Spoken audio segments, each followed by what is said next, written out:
முதல் என்ன பார்த்தோம் உங்களுக்கு எல்லாருக்கும் ஞாபகம் இருக்கும்னு நினைக்கிறேன். தேவனுடைய சித்தம் நம்மளோட வாழ்க்கையில நிறைவேறி கொண்டே இருக்கிறது. இனிமேலும் கண்டிப்பாக நிறைவேறும். இரண்டாவதாக என்ன பார்த்தோம்னா, எது முக்கியம்னு பார்த்தோம்.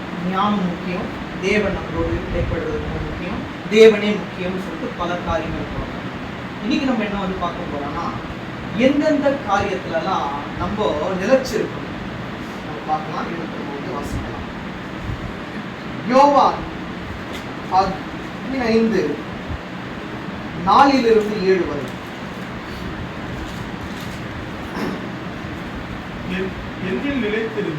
என்னில் நிலைத்திருங்கள், நானும் உங்களில் நிலைத்திருப்பேன். கொடியானது திராட்சை செடியில் நிலைத்திராவிட்டால் அது தானாய் கனி கொடுக்க மாட்டாதது போல நீங்களும் என்னில் நிலைத்திராவிட்டால் கனி கொடுக்க மாட்டீர்கள். இப்ப ரொம்ப பேர் என்ன பண்றாங்கன்னா, நான் தானா கனி கொடுப்பேன், தானா படிச்சுப்பேன், தானா முன்னேறிடுவேன் அப்படின்னு சொல்லிட்டு சுயத்தின் மேல சார்ந்து இருக்காங்க. அவ்வாறு நம்மளுடைய சுயத்தின் மேல நம்ம சார்ந்து இருப்போமானால் அதனோட முடிவு நமக்கு சாதகமா இருக்குமே தவிர்த்து நம்மளுடைய வாழ்க்கையில என்ன தேவையோ, தேவன் நம்மளுக்கு என்ன வச்சிருக்காரோ அதை சார்ந்து இருக்காது. ஏதோ கொஞ்ச நாள் சந்தோஷமாக தான் இருக்கும். அப்போ நம்மளால தானா கனி கொடுக்க முடியாது. நம்ம கனி கொடுக்கணும்னா தேவன் நம்மோடு இருக்கணும். அப்ப நம்ம யாரு அதை நீங்க இன்னொரு படிங்க. நானும் உங்களில் நிலைத்திருப்பேன். கொடியானது திராட்சை செடியில் நிலைத்திராவிட்டால் அது தானாய் கனி கொடுக்க மாட்டாதது போல நீங்களும் என்னில் நிலைத்திராவிட்டால் கனி கொடுக்க மாட்டீர்கள். அப்போ யாரு கூட நம்ம நிலைத்திருக்கணுமா? தேவனோடு நிலைத்திருக்கிற அனுபவத்துக்குள்ளதான் நம்ம போகணும். ஏன்னா அதான் ரொம்ப முக்கியம். நம்ம ஆவிக்குரிய வாழ்க்கையில கனி கொடுக்காவிட்டால் அது தேவனுக்கு பிரியமா இருக்காது. நம்ம ஆவிக்குரிய வாழ்க்கையில ஞானஸ்தானம் பெற்று ரட்சிக்கப்பட்டு அவருக்காக வாழறோம்னா கனி கொடுக்கிற ஒரு மரமா தான் இருக்கணும். ஏன்னா விதை போட்டவர் தேவன். விதை போட்டவர் நம்மளுக்கு தண்ணீர் பாய்ச்சி அந்த மரம் பெருசா வளர்ந்து கனி கொடுக்கலான்னு எவ்வளவு கஷ்டப்படுவாரு. அந்த கஷ்டத்தை நம்ம கொடுக்கவே கூடாது. அது என்னென்ன கனிகள் அப்படின்னா, பொறுமையா இருக்குது. அண்ணா கூட சொன்னாரு, நீ வரலன்னா ஏற்றி விட்டுட்டு போயிடு. அங்க அண்ணா பொறுமையா இருந்தாரு பார்த்தீங்களா? அந்த கனி பரலோகத்துல ஒரு சந்தோஷத்தை உண்டு பண்ணி அவரோட வாழ்க்கைக்கு என்ன பண்ண போறாரு? அவர் ஒரு இதை சேர்த்து வச்சிருக்காரு, சந்தோஷத்தை என்ன பண்ணியிருக்காரு, சேர்த்து வச்சிருக்காரு. இன்னைக்கு அவர் கனி கொடுத்துருக்காரு, பொறுமையா இருக்கிற கனி. நல்லா புரிஞ்சுக்கோங்க, ஆவிக்குரிய கனிகளை நம்ம எப்ப யூஸ் பண்ணணும் அப்படின்னு நம்மளுக்கு கண்டிப்பாக தெரிஞ்சிருக்கணும். கீழே வாசிக்கலாம், 5 வாசிக்கலாம். நானே திராட்சை செடி, நீங்கள் கொடிகள். அப்ப நல்லா புரிஞ்சுக்கோங்க, அவர் யாரு? திராட்சை செடி, நம்ம எல்லாம் யாரு? கொடி. ரெண்டுமே ஒன்றுபட்டால்தான் நம்ம கனி கொடுக்க முடியும். கீழே வாசிக்கலாம். ஒருவன் என்னிலும் நான் அவனிலும் நிலைத்திருந்தால் அவன் மிகுந்த கனிகளை கொடுப்பான். என்னையே அல்லாமல் உங்களால் ஒன்றும் செய்யக்கூடாது. அவர் அல்லாம நம்மளால ஒண்ணுமே செய்ய முடியாது. நம்ம மாம்சத்துல என்னதான் செஞ்சாலும் அவர் நம்ம கூட இல்லைன்னா அந்த காரியங்கள் வாய்க்காது. அதனாலதான் என்ன பண்ணாலும் நம்ம ஜெபம் பண்ணிட்டு போறோம் எங்க வெளியே போனாலும். ஏன்னா அவர் இல்லைன்னா நம்மளோட வாழ்க்கையில ஒன்றுமே இல்லை. ஏன்னா அவரோடு ஒன்றுபட்டு இருக்கோம்ல, நாம் அவரோடு ஒன்றுபட்டு இருக்கோம், அவரும் நம்மளோடு ஒன்றாக இருக்கிறார். அப்ப அவர் என்னது? திராட்சை செடி, நம்ம எல்லாம் கொடிகள். இதனால ஞாபகம் வச்சு. அப்போ திராட்சை செடியும் கொடியும் எப்பவுமே ஒன்றாக தான் இருக்கும். அவ்வாறு ஒன்றாக இருக்கும் போது நம்ம எப்படி இருப்போமா? கனி கொடுக்கிற ஒரு ஜனங்களாக தான் இருக்கும். இது விசுவாசிக்கிறீங்கன்னா கைகளை கண்டிப்பாக நீங்க பொறுமையா இருந்தீங்க, இதற்கான கனியை கூடிய சீக்கிரத்துல நீங்க அனுபவிக்க போறீங்க. தேவன் உங்களுக்கு ஆசீர்வாதங்களை கொடுக்க வல்லவராக இருக்கிறார். ஏன்னா பொறுமையா இருக்கிறது ஆவிக்குரிய வாழ்க்கையில் ரொம்ப ரொம்ப முக்கியம். நம்மளுடைய பொறுமையை சோதிக்கிறதுக்கு தான் பிசாசு இந்த மூலியமா தான் வருவான். நம்ம பொறுமையா இருக்கும் போது ஆண்டவர் என்ன பண்ண, உங்களுக்கு வேண்டியதை அந்நிய நேரத்துல அற்புதமாக செய்வான். இது கண்டிப்பாக நடக்கும். கீழே வாசி. ஒருவன் என்னில் நிலைத்திராவிட்டால் வெளியே எரிந்த பொறியை போல அவன் எரிந்து உலர்ந்து போவான். அப்படிப்பட்டவைகளை சேர்த்து அக்கினியிலே போடுகிறார்கள், அவர்கள் எரிந்து போகும். அந்த மாதிரி ஒரு பொடி யாருக்காச்சும் யூஸ் ஆகுமா? யாருக்கு யூஸ் ஆகாது. நம்ம எரிக்கப்பட்டு போகிற ஒரு கொடியா இருக்கக்கூடாது, கனி கொடுக்கிற ஒரு செடியா தான் இருக்கும். அப்ப என்ன பண்ணணுமா, அவரோடு இணைக்கப்பட்டிருக்கணும். அந்த திராட்சை செடியோடு கொடி இணைக்கப்படுமானால் வந்து கனித்தரு மரமா இருக்கும். அப்படி நம்ம இணைக்கப்படாவிட்டால் நம்மள தேவன் என்ன பண்ணிடுவார், எரிச்சிருவார். அவரை விட்டு என்ன பண்றாரு, விலக்கிடுவார். அப்ப நம்ம முதல்ல ஞாபகம் வச்சுங்க, அவரோடு இணைக்கப்பட்ட எப்படி இருக்கணும், ஒரு கொடியா இருக்கணும். திராட்சை செடியோடு இணைக்கப்பட்ட கொடியா இருக்கும்போது ஆசீர்வாதங்களை அவர் உங்களுக்கு அள்ளித்தர வல்லவராக இருக்கிறார். ஞாபகம் வச்சுக்கோங்க, இது ரொம்ப ரொம்ப முக்கியமானது. அவரோடு இணைக்கப்பட்ட வாழ்க்கையா இருக்கும்போது நீங்க அவரோடு நிலைத்திருப்பீங்க, அவர் உங்களோடு நிலைத்திருப்பார். கீழே வாசிங்க, 7 வரைக்கும் வாசிங்க. நீங்கள் என்னிலும் என் வார்த்தைகளை உங்களிலும் நிலைத்திருந்தால் நீங்கள் கேட்டுக்கொள்வதுவோ அது உங்களுக்காக செய்யப்படும். கண்டிப்பாக செய்யப்படும். நம்புகிற மாத்திர கையில நீங்கள் என்னிலும் என் வார்த்தைகள் உங்களிலும். இந்த வார்த்தைகள் உங்களிலும்னா உங்களுக்குள்ள இருக்கணும். அவர் என்ன சொல்றாரோ நான் விசுவாசிக்கிறேன். கண்டிப்பா அவர் எனக்குள் நிலைத்திருக்கிறார், நானும் அவரோடு நிலைத்திருக்கிறேன் அப்படின்ற விசுவாசம் இருக்கணும். ஏசப்பா எனக்கு நடத்துவாரு அப்படின்ற அந்த வார்த்தையில் உங்களுக்கு விசுவாசம் இருக்குமானால் உங்களுடைய வாழ்க்கையை தேவன் நடத்துவார். நீங்கள் என்னிலும் என் வார்த்தைகள் உங்களிலும் நிலைத்திருக்கும். அந்த அப்படின்னு என்ன அர்த்தம், அவர் வார்த்தை உங்களோடு இருந்தாலே அவர் உங்களோடு இருக்கிறார். அவர் உங்களோடு இருக்கிறதுனால தான் வார்த்தையை கொண்டு இடப்படுறார். நம்ம வேற எதை கொண்டு நம்ம என்ன பண்ணல, இது ஆராயல, வார்த்தையை கொண்டு தான் ஆராயணும். நல்லா புரிஞ்சுக்கோங்க. நீங்கள் என்னிலும் என் வார்த்தை உங்களில் நிலைத்திருந்தால் நீங்கள் கேட்டுக்கொள்வது எதுவோ அது உங்களுக்கு செய்யப்படும். நீங்க என்னென்ன கேட்டுக்கொள்றீங்களோ அது செய்யப்படும். இங்க எல்லாரும் கேட்பாங்க, அப்ப எது வேணா கேட்கலாமா அப்படின்னா இங்கதான் மர்மமான ஒரு இருக்குது. நல்லா அழுத்தி வாசிங்கள, நீங்கள் என்னிலும் என் வார்த்தைகள் உங்களிலும் நிலைத்திருந்தால்னா இந்த வார்த்தைக்கு லிங்க் ஆன மாதிரி தான் கேட்கணும். இந்த வார்த்தை என்னென்ன சொல்லிட்டே இருக்கோ அதற்கு ஏற்றபடி தான் கேட்கணும். அதற்கு புறம்பாய் நம்ம கேட்கக்கூடாது. அவ்வளோ மர்மமா இருக்கு. நீங்கள் கேட்டுக்கொள்வது எதுவோ அப்படின்னா எப்படி கேட்கணுன்றாரு, வேத வசனத்தின் மூலியமா கேளுங்க. ஏசப்பா இப்படி வாக்கு கொடுத்துருக்கீங்க, நிச்சயமாக ஒரு முடிவு உண்டு, உன் நம்பிக்கை வீண் போகாதுன்னு வாக்கு கொடுத்துருக்கீங்க, நான் நம்பிக்கையோட கேட்கிறேன் அப்படின்னு கேளுங்க. புரியுதுங்களா? எனக்கு வந்து என்ன எனக்கு விருப்பமோ அது உங்களுக்கு தெரியும். நான் விரும்ப மாட்டேன், நீங்க எனக்கு தாங்க. எந்த நேரத்துல நீங்க கொடுக்குறீங்களோ நான் அக்செப்ட் பண்ண ரெடி. நான் சொல்ற நேரத்துல நீங்க கொடுக்கணும்னு நான் வந்து கேட்க மாட்டேன். நீங்க எப்ப ஃபிக்ஸ் பண்ணிருக்கீங்களோ அப்ப எனக்கு நீங்க தாங்க. இப்படிதான் கேட்கணும். வேதத்தின்படி நம்ம வந்து கேட்போமானால் நீங்கள் கேட்டுக்கொள்கிறது எதுவோ அது உங்களுக்கு செய்யப்படும். இப்போ வாசிங்க. என்னுடைய சந்தோஷம் உங்களில் நிலைத்திருக்கும் படிக்கும். என்னுடைய சந்தோஷம் உங்களில் நிலைத்திருக்கும் படிக்கும். உங்கள் சந்தோஷம் நிறைவாய் இருக்கும் படிக்கும் இவைகளை உங்களுக்கு சொன்னேன். இதை ஏன் சொல்றாருன்னு உங்களுக்கு நீங்க வந்து புரிஞ்சுக்கிட்டீங்களா?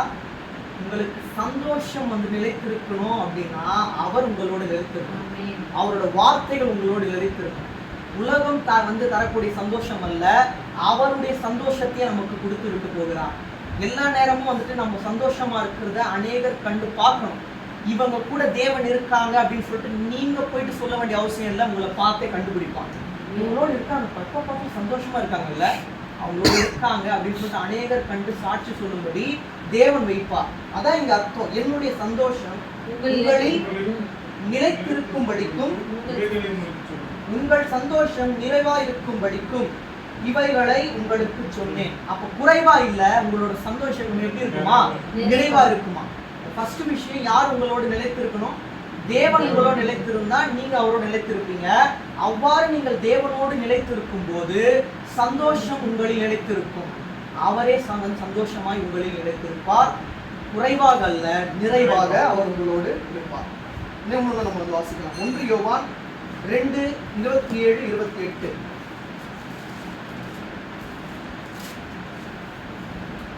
நீங்கள் அவராலே பெற்ற அபிஷேகம் உங்களில் நிலைத்திருக்கிறது. ஒருவரும் உங்களுக்கு போதிக்க வேண்டுவதில்லை. அந்த அபிஷேகம் சகலத்தையும் குறித்து உங்களுக்கு போதிக்கிறது. அது சத்தியமாய் இருக்கிறது, பொய்யல்ல. அது உங்களுக்கு போதித்தபடியே அவரில் நிலைத்திருப்பீர்களாக. நல்லா புரிஞ்சுக்கோங்க. யாருமே உங்களுக்கு வந்து போதிக்க வேண்டிய அவசியமே இல்லை.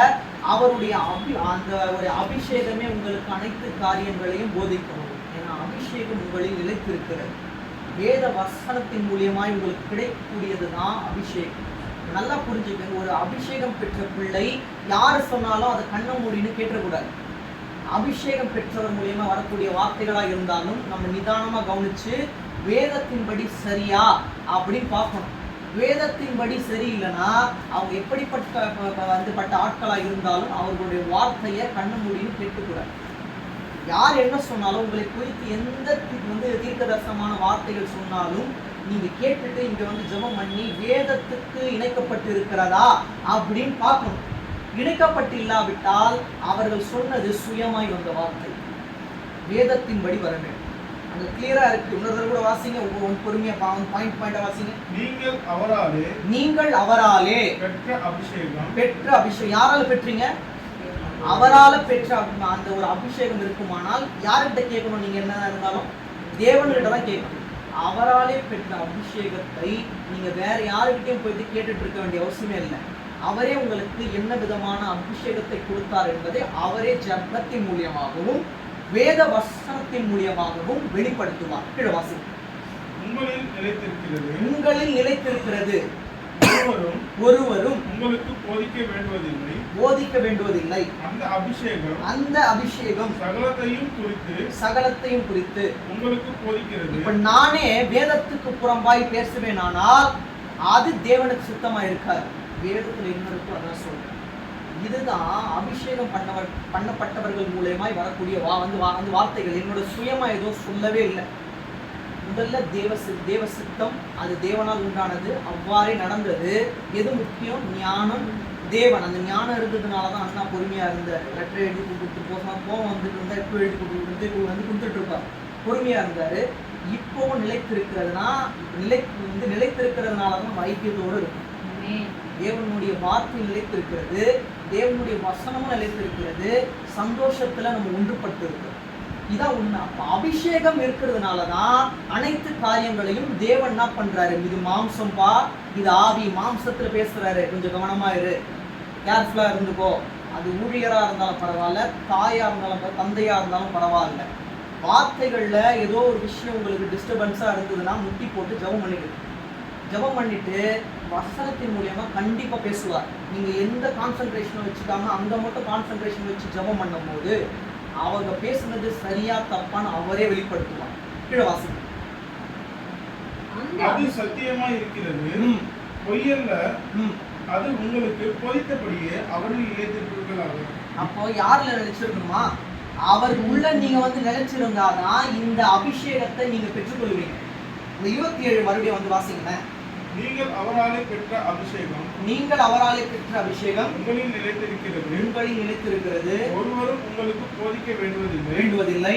அந்த அபிஷேகம் சகலத்தையும் குறித்து உங்களுக்கு போதிக்கிறது. அது சத்தியமாய் இருக்கிறது, பொய்யல்ல. அது உங்களுக்கு போதித்தபடியே அவரில் நிலைத்திருப்பீர்களாக. எப்படி போதிக்குதோ அதுபடிதான் நிலைச்சிருக்கணும். ஆல்ரெடி நம்ம ஒரு தடவை பார்த்தோம். உங்களுக்கு அறிஞ்ச விஷயம் தான்.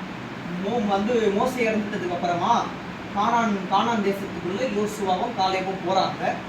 யோசுவாவுக்கு வாக்குத்தத்தம் கொடுக்கிறார். என்ன வாக்குத்தத்தம் கொடுக்கிறார்? நான் உன்னை விட்டு விலகுவதும் இல்லை, கைவிடுவதும் இல்லை. ஆனால் அப்படி நான் உன்னை விட்டு விலகக்கூடாது, உன்னை கைவிடக்கூடாதுன்னா நீ பண்ண வேண்டிய விஷயம், மோசே எவ்வாறு நியாய பிரமாணங்களை காத்து கொண்டு வந்தாரோ அதை விட ரெட்டிப்பாக தான் நீ காத்து கொள்ளணும் அப்படின்னு சொல்றாரு. அந்த அபிஷேகம் இருந்ததுனாலதான் சரிங்க ஏசப்பா அப்படின்னு சொல்லிட்டு அவன் கேர்ஃபுல்லா எல்லாத்தையும் கவனிச்சுட்டு அந்த நியாய பிரமாணத்தை காத்துக்கொண்டான். அதனால அவன் மட்டும் இல்ல, அவனோட குடும்பமும் தேவனால காக்கப்பட்டது. அந்த அபிஷேகம் அப்படிதான் இருக்கும். அவர் சொல்றத காது கொடுத்து கேட்போம். காது கொடுத்து கேட்கும் போது அவருடைய அபிஷேகம் ஒரு நாளும் பொய் சொல்லாது, அனைத்துமே உண்மையாக தான் இருக்கு. நம்புகிற மாத்திரம் கைகள் கூட வாசிங்க. 24 அதே 2ஆம் அதிகாரத்துல 24 இருந்து 26 வரைக்கும். ஆகையால் ஆதி முதல் நீங்கள் கேள்விப்பட்டது உங்களில் நிலைத்திருக்க கடவுது. ஆதி முதல் நீங்கள் கேள்விப்பட்டது உங்களில் நிலைத்திருந்தால் நீங்களும் குமாரனிலும் பிதாவிலும் நிலைத்திருப்பீர்கள்.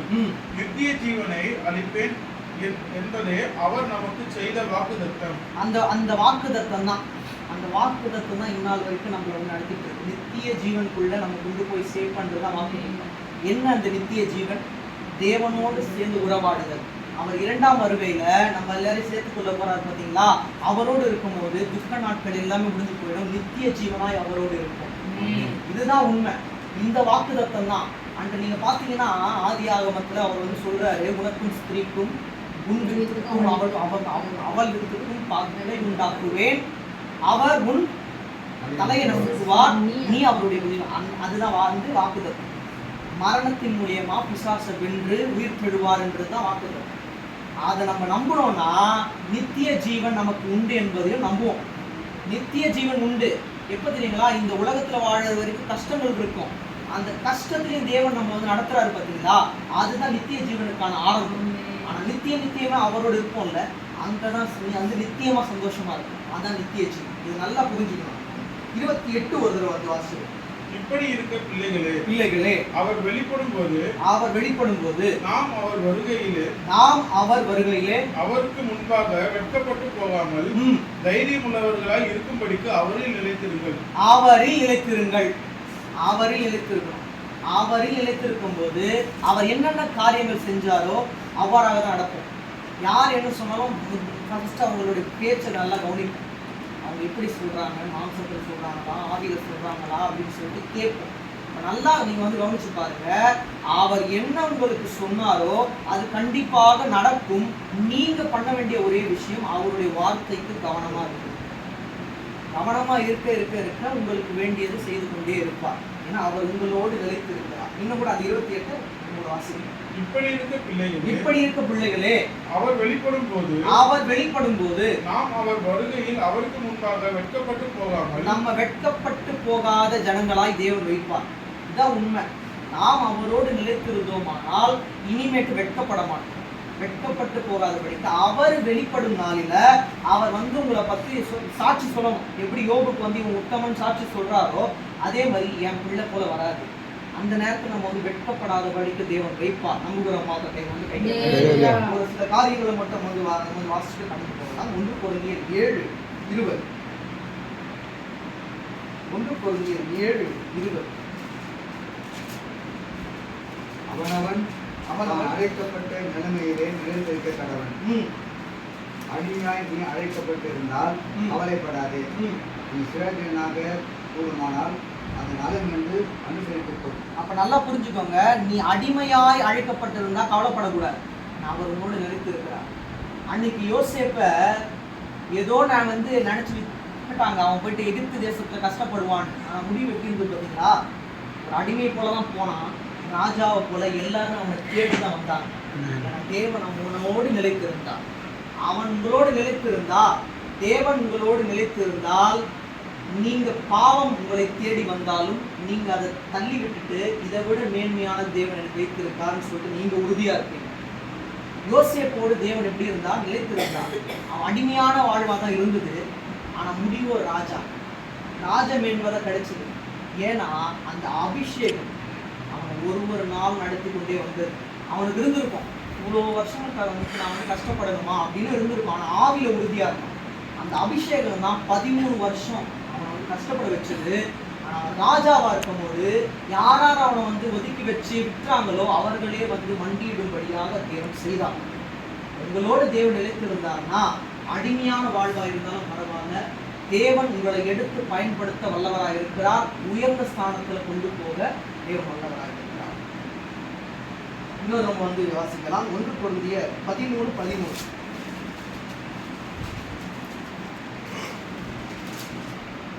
இப்பொழுது விசுவாசம், நம்பிக்கை, அன்பு மூன்று நிலைத்திருக்கிறது. இவைகளில் அன்பை தெரியுது. எது இருக்கா? விசுவாசம், நம்பிக்கை, அன்பு. இது மூணுல எது வந்து பெருசா? அன்பே பெரியது. அன்புனா யாரு? ஆண்டவராகிய இயேசு கிறிஸ்து பிடிக்குது. இதை இப்படி வந்து படிங்களேன். அன்பு, நம்பிக்கை, விசுவாசம். இதுதான் ஃபார்மேட். ஃபர்ஸ்ட் நீங்க அன்பா இருந்தீங்கன்னா தேவன் மேல நம்பிக்கையா இருக்கு. நம்பிக்கையா இருந்தீங்கன்னா அவர் மேல இருக்கிற விசுவாசம் எப்பவுமே மாறாது. இதுதான் உண்மை. ஒருத்தனுக்குள்ள தேவன் வந்து நிலைச்சிருக்காருன்னா இந்த மூணுமே இருக்கும். அன்பா இருப்பான், அவர் மேல நம்பிக்கையா இருப்பான், விசுவாசத்துல உறுதியா இருப்பான். இதுதான் உங்களுக்கு இன்னைக்கு தேவன் சொல்லுகிற முக்கியமான ஒரு வார்த்தை.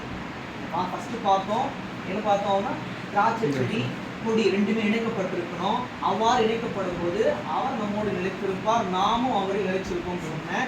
அப்புறம் என்ன சொன்னோம்னா சந்தோஷத்துல நிலைச்சிருப்போம், அவர் கொடுக்குற சந்தோஷத்துல நிலைச்சிருப்போம். இப்போ நம்ம பார்த்தோம் அபிஷேகத்துல நிலைச்சிருக்கோம். இது ரொம்ப முக்கியமானது, அன்புல நிலைச்சிருக்கும். நீங்க அன்புல நிலைச்சிருக்கும் போது தேவன் மேல இருக்கிற நம்பிக்கை உங்களுக்கு இன்க்ரீஸ் ஆகிட்டே தான் இருக்கும். அடுத்தது விசுவாசத்துல உறுதியா இருப்பீங்க. யார் என்ன வந்து சொன்னாலும் அப்படியா பாஸ்டர், சரிங்க பாஸ்டர் கேட்டுட்டுலாம் இருக்க மாட்டீங்க. பாஸ்டர் எனக்கு கஷ்டம் வந்தாலும் பரவாயில்ல, அந்த கஷ்டங்கள்ல இருந்து என்னை கை கொடுத்து தூக்க என் தேவன் ஒருவர் இருக்கிறார்னு நீங்க சொல்ற மாதிரி தான் வைப்பாங்க. அதான் நம்பிக்கை விசுவாசம் ரெண்டுமே ரொம்ப முக்கியமானது. ஏன்னா அவர் நம்ம மேல முந்தி அன்பு வைத்ததினால் நாம் அவர் மேல அன்பு வைக்கிறோம். அதான் ரொம்ப முக்கியம். யோவான் 15:9. யோவான் 15:9. பிதா என்னில் அன்பாய் இருக்கிறது போல நானும் உங்களில் அன்பாய் இருக்கிறேன். நானும் உங்களில் அன்பாய் இருக்கிறேன். என்னுடைய அன்பில் நிலைத்திருங்கள். என்னுடைய அன்பில் நிலைத்திருங்கள். யாரோட அன்பில் நிலைச்சிருக்கணுமா? உலக அன்பில் நிலைச்சிருக்க கூடாது. உலக அன்பெல்லாம் தேவைக்காக தான். நம்முடைய தேவையெல்லாம் தேவன் தான். அப்பனா யாரோட அன்புல இருக்கணும்? அவரோட அன்புல இருக்கணும். அவரோட அன்புல இருக்குமானால் நம்ம வந்து இருப்போமானால் அந்த அன்பே சகலத்தையும் நமக்கு வெளிப்படையாய் விளக்கும். எது உண்மையான அன்பு, எது போலியான அன்புன்னு யாராச்சும் உங்கள்கிட்ட வந்து கேட்டா, நாம் பார்த்த வரைக்கும் இது வரைக்கும் ஏசப்பாவோட அன்பை விட வேற உண்மையான அன்பு வேற எதுவுமே இல்லை. அவர் அன்பு தான் உண்மையான அன்பு. நீங்க எல்லா அன்பும் என்னையும் சேர்த்து சொல்றேன். ஏதாச்சும் ஒன்று இருக்கும், ஏதாச்சும் ஒரு வந்து நம்மளுக்கு தேவைக்காக தான் அன்பு வைப்பாங்க. அவர் தேவைக்காக அன்பு வைக்க மாட்டார். தன்னையே கொடுத்தாரு, அந்த வேற எது வேற என்ன வேணும், அந்த அன்பு தான் உண்மையான அன்பு. அந்த அன்பு நம்மளோடு இருக்குமானால் நம்ம தேவனோட அன்புல நிலைச்சிருக்கோம். இன்னொரு வாசிக்கலாம். 1 யோவான் 4:12. தேவனை ஒருவரும் ஒருபோதும் கண்டதில்லை. நாம் ஒருவிடத்தில் ஒருவர் அன்பு கூர்ந்தால் தேவன் நமக்குள் நிலைத்திருக்கிறார். அவருடைய அன்பு நமக்குள் பூர்ணப்படும். அவர் தம்முடைய ஆவி நமக்கு தந்ததினாலே நாம் அவரிலும் அவர் நம்மிலும் நிலைத்திருக்கிறதை அறிந்திருக்கிறோம். நல்லா புரிஞ்சுக்கோங்க. ஒருவரோடு ஒருவர் நம்ம வந்து அன்பா இருந்தோம் வைங்களேன், அவரை பார்க்க வேண்டிய அவசியமே இல்லை.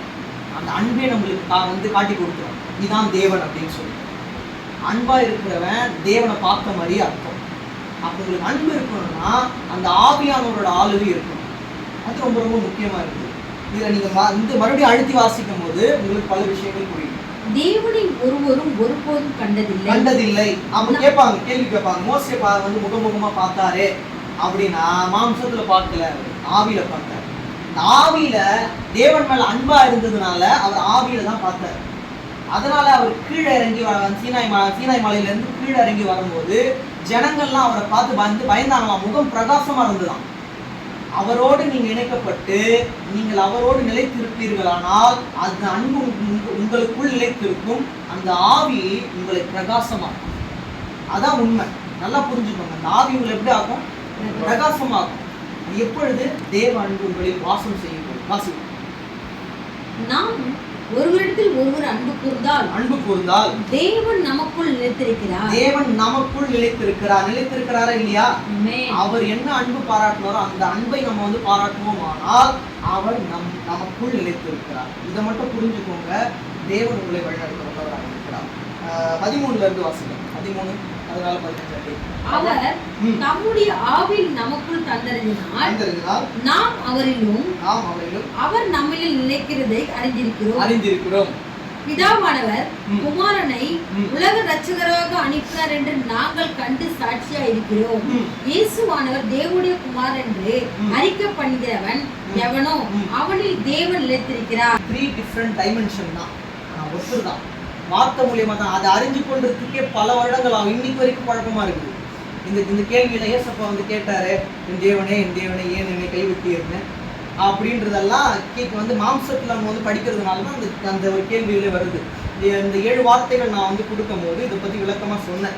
என் தேவனே ஏன் என்னை கைவிட்டீர் அப்படின்றது நம்ம கஷ்டத்துல ஏசப்பா ஏன் என்னை கைவிட்டீங்க அப்படின்னு அவர்கிட்ட கேட்கிறோம். அதைத்தான் அவர் மறைமுகமா சொன்னார். அந்த வார்த்தையில என் தேவனே ஏன் என்னை கைவிட்டி நம்ம கேட்டுட்டு ஏசப்பா கொடுக்கலன்னு வைங்களேன், நம்ம கேட்டுருவோம். என் தேவனே ஏன்பா என்னை வந்து கைவிட்டீங்க அப்படின்னு கேட்கும்போது அவர் என்ன சொல்றாருன்னா, இமைப்பொழுதுல உன்னை வந்து கைவிட்ட உருக்கமான இறக்கங்களெல்லாம் சேர்த்து கொள்ளும். நம்ம ஆராயிறது இல்லை. ஒரு வார்த்தையிலுமே ஒரு அர்த்தம் இருக்குது. அவரு சொல்ற மாதிரி இல்லை. அவர் வந்து நம்ம எப்படி இருக்கணும்னு காட்டினார், நம்ம எப்படி ஜெபம் பண்ணணும்னு காட்டினார். இதை புரிஞ்சுக்காம தான் மூவரும் வெவ்வேறு அப்படின்னு சொல்லிட்டு சொல்ற காரணங்களே இதான். சரி, நம்ம இங்க வரலாம் மறுபடியும். ஒன்று கொரிந்தியர் 16:13.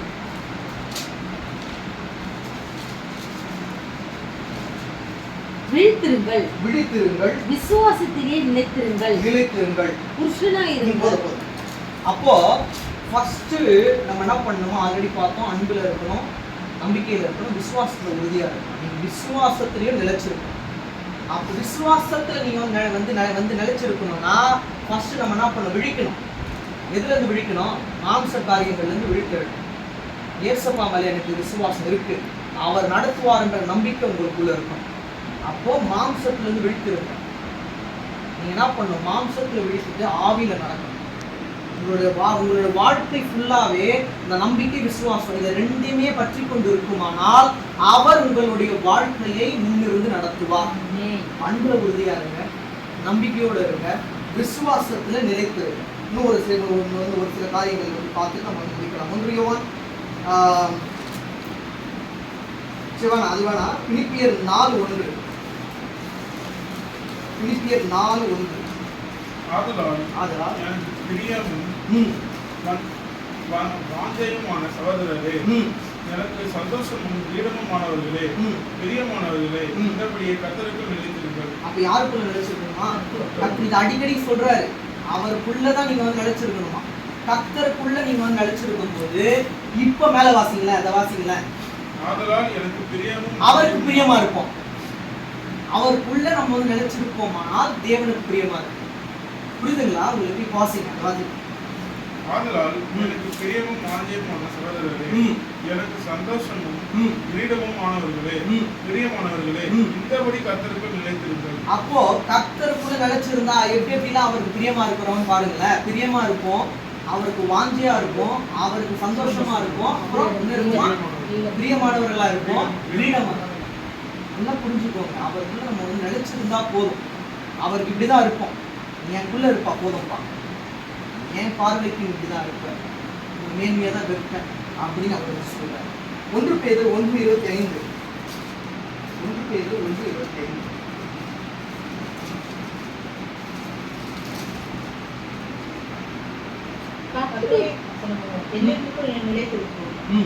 உங்களுக்கு சுவிசேஷமாய் அறிவிக்கப்பட்ட வசனம் இது. அப்போ இப்போ உங்களுக்கு சொல்றது கூட சுவிசேஷமாய் அறிவிக்கப்படுகிற வசனம் தான். இந்த வசனத்தை நீங்க அறிஞ்சீங்கன்னா கர்த்தருக்குள்ள நிலைச்சிருக்கீங்க. அப்ப வசனத்தை நீங்க என்ன பண்ணுங்க, அறிஞ்சுக்கங்க. அவரோடு நிலைத்திருக்க வேண்டுமானால் நீங்க வசனத்தை அறிஞ்சா மட்டும்தான் நீங்க என்ன பண்ண முடியும், தேவனுக்குள்ள நிலைச்சிருக்க முடியும். அதுதான் உங்களுக்கு ஆதியிலிருந்து சொல்லப்பட்ட வார்த்தை. ஒவ்வொரு வார்த்தையுமே ஆதியிலிருந்து தேவன் என்னென்ன சொன்னாரோ அதன்படித்தான் உங்களுடைய வாழ்க்கை அமைஞ்சு கொண்டே வருகிறது. இனிமேட்டு அப்படிதான் வசனத்தின் மேல நீங்க உறுதியா இருங்க. அவ்வாறு நீங்க வந்து உறுதியா இருக்கும்போது தேவன் உங்களோடு இருப்பார், வசனமும் உங்களோடு நிலைத்திருக்கும், தேவனும் உங்களோடு நிலைத்திருப்பார். சங்கீதம் 89:29.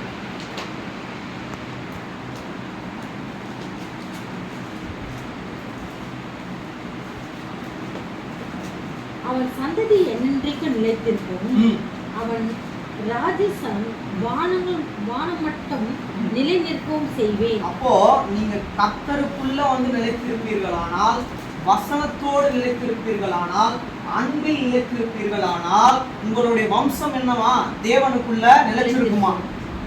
அண்ணாக்கு சொல்றது, நீங்க வந்து எதுக்கும் கவலைப்படாதீங்க, இது எல்லாத்தையும் ஃபாலோ பண்ணுங்க. தேவனுக்குள்ள நீங்க வந்து நிலைச்சிருங்க, அவரோட வசனத்தில் நிலைச்சிருங்க, அன்புல நிலைச்சிருங்க.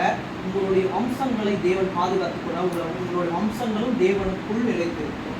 சங்கீதம் 119:89. கர்த்தாவே, உமது வசனம் என்றென்றைக்கும் வானங்களில் நிலைத்திருக்கிறது. அப்ப என்ன இருக்குன்னா, வானங்கள் நிலைத்திருக்கிறது.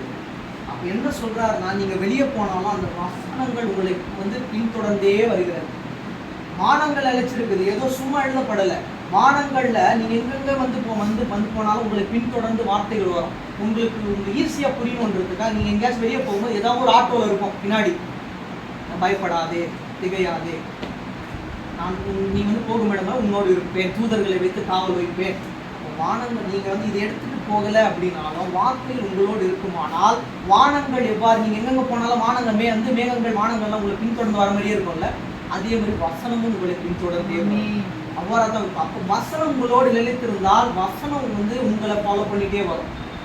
நீங்க ஃபாலோ பண்ணா அது ஃபாலோ பண்ணிட்டே தான் வரும். ஒரே ஒரு வசனம் மட்டும் இருக்கு, நம்ம வாசிச்சு படிக்கலாம். நீதிமொழிகள் 12:19.